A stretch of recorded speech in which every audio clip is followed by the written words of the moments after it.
Hello students, तर आज आपण क्लास 6 मॅथ्स पाहणार आहोत, ऑपरेशन्स ऑन फ्रॅक्शन्स. तर आज आपण प्रॅक्टिस सेट 9 पाहणार आहोत आणि क्वेश्चन 1 पाहणार आहोत. तर इथे पहा क्वेश्चन काय आहे, कन्वर्ट इनटू इम्प्रॉपर फ्रॅक्शन 7 2/5 आहे. तर याला आपल्याला काय करायचं आहे, इम्प्रॉपर फ्रॅक्शनला कन्वर्ट करायचं फ्रॅक्शनमध्ये. तर आपण याला इम्प्रॉपर फ्रॅक्शनमध्ये कन्वर्ट करूया. तर इथे पहा 7 2/5 आहे.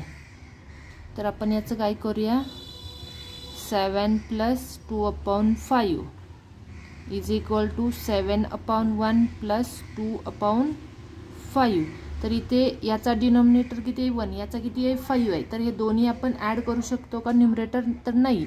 तर त्याच्यासाठी आपल्याला काय करावे लागेल, याचा डिनॉमिनेटर सेम करावे लागेल. तर इथं कोणत्या संख्येनं आपण मल्टिप्लाय केलं तर डिनॉमिनेटर सेम होईल, तर 5 तर आपण करूया, जी आपण प्रोसेस डिनॉमिनेटरमध्ये करतो तीच न्यूमरेटरमध्ये करायचं. म्हणजे 7 × 5 / 1 × 5 + 2/5.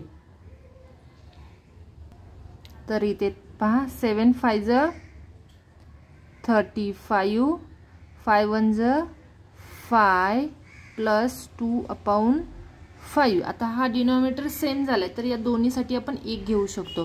म्हणजेच आपण काय करूया, 35 + 2/5 इज इक्वल टू 35 + 2 37/5. तर हे आपलं फायनल आन्सर आलेलं आहे. नेक्स्ट पहा 5 1/6 सॉल्व करूया आपण.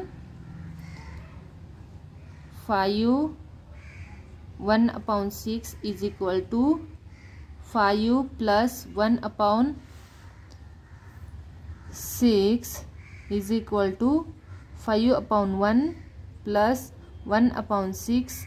इथे डिनॉमिनेटर सेम आहे का नाही, तर ते आपण सेम करून घेऊया. म्हणजेच काय, 5 × 6/1 × 6 + 1/6 इज इक्वल टू, नेक्स्ट लाईनला राईट करूया आपण, 5 × 6 = 30/6 × 1 = 6 + 1/6 is equal to 30 + 1/6 is equal to 31/6. Next पहा 4 3/4 is equal to 4 + 3/4 is equal to 4/1 + 3/4 is equal to 4 × 4/1 × 4 + 3/4 is equal to 4 × 4 + 3/4 is equal to 4 4 = 16, 16 + 3/4 16 + 3 19/4. हे आपलं फायनल आन्सर आलं. Next question, next example,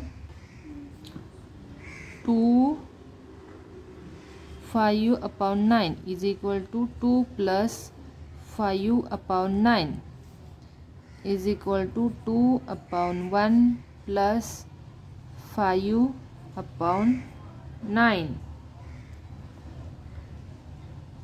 is equal to 2 × 9/1 × 9 + 5/9. 2 9 = 18, 18/9 plus 5/9 is equal to 18 + 5/9 is equal to 23/9. Next example, 1 5/7 is equal to 1/1 plus 5/7 is equal to 1 × 7/1 × 7 plus 5 upon 7. 1 multiply 7 plus 5 upon 7 is equal to 7 plus 5 upon 7. 7 plus 5 12 upon 5. तर ते first question आपला संपलेला आहे. तर next व्हिडिओमध्ये आपण second question solve करणार आहोत. जर तुम्हाला माझा व्हिडिओ आवडला असेल तर प्लीज माझ्या चॅनलला सबस्क्राईब, लाईक आणि जास्तीत जास्त शेअर करा. Thank you for watching. Please subscribe.